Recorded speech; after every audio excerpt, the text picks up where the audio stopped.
بسم اللہ الرحمن الرحیم۔ شروع اللہ کا نام لے کر جو بڑا مہربان نہایت رحم والا ہے۔ اے نبی، مجاہد لوگ تم سے غنیمت کے مال کے بارے میں دریافت کرتے ہیں کہ کیا حکم ہے۔ کہہ دو کہ غنیمت اللہ اور اس کے رسول کا مال ہے، تو اللہ سے ڈرو اور آپس میں صلح رکھو، اور اگر ایمان رکھتے ہو تو اللہ اور اس کے رسول کے حکم پر چلو۔ مومن تو وہ ہیں کہ جب اللہ کا ذکر کیا جاتا ہے تو ان کے دل ڈر جاتے ہیں، اور جب انہیں اس کی آیتیں پڑھ کر سنائی جاتی ہیں تو ان کا ایمان اور بڑھ جاتا ہے، اور وہ اپنے پروردگار پر بھروسہ رکھتے ہیں،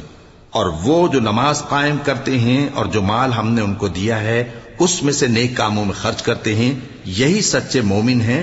اور ان کے لیے ان کے پروردگار کے ہاں بڑے بڑے درجے ہیں اور بخشش اور عزت کی روزی ہے۔ ان لوگوں کو اپنے گھروں سے اسی طرح نکلنا چاہیے تھا جس طرح تمہارے پروردگار نے تم کو تدبیر کے ساتھ اپنے گھر سے نکالا،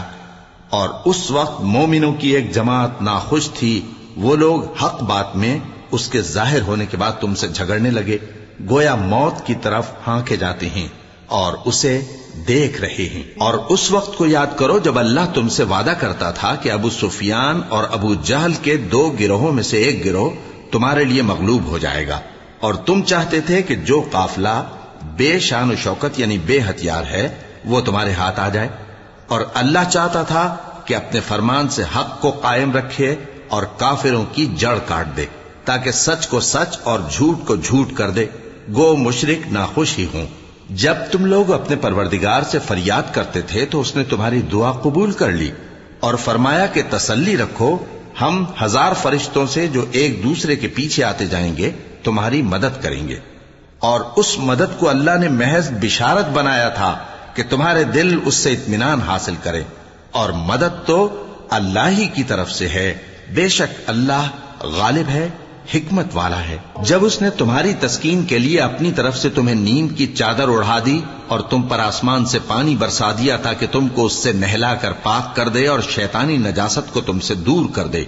اور اس لیے بھی کہ تمہارے دلوں کو مضبوط کر دے اور اس سے تمہارے پاؤں جمائے رکھے۔ جب تمہارا پروردگار فرشتوں کو ارشاد فرماتا تھا کہ میں تمہارے ساتھ ہوں، تم مومنوں کو تسلی دو کہ ثابت قدم رہیں، میں ابھی کافروں کے دلوں میں رعب و ہیبت ڈالے دیتا ہوں، سو ان کی گردنیں اڑا دو اور ان کی پور پور توڑ دو۔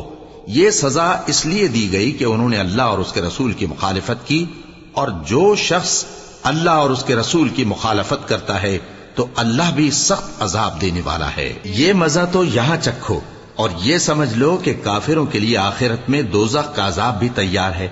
اے اہل ایمان، جب میدان جنگ میں کفار سے تمہارا مقابلہ ہو تو ان سے پیٹھ نہ پھیرنا، اور جو شخص جنگ کے روز اس صورت کے سوا کہ لڑائی کے لیے کنارے کنارے چلے یعنی حکمت عملی سے دشمن کو مارے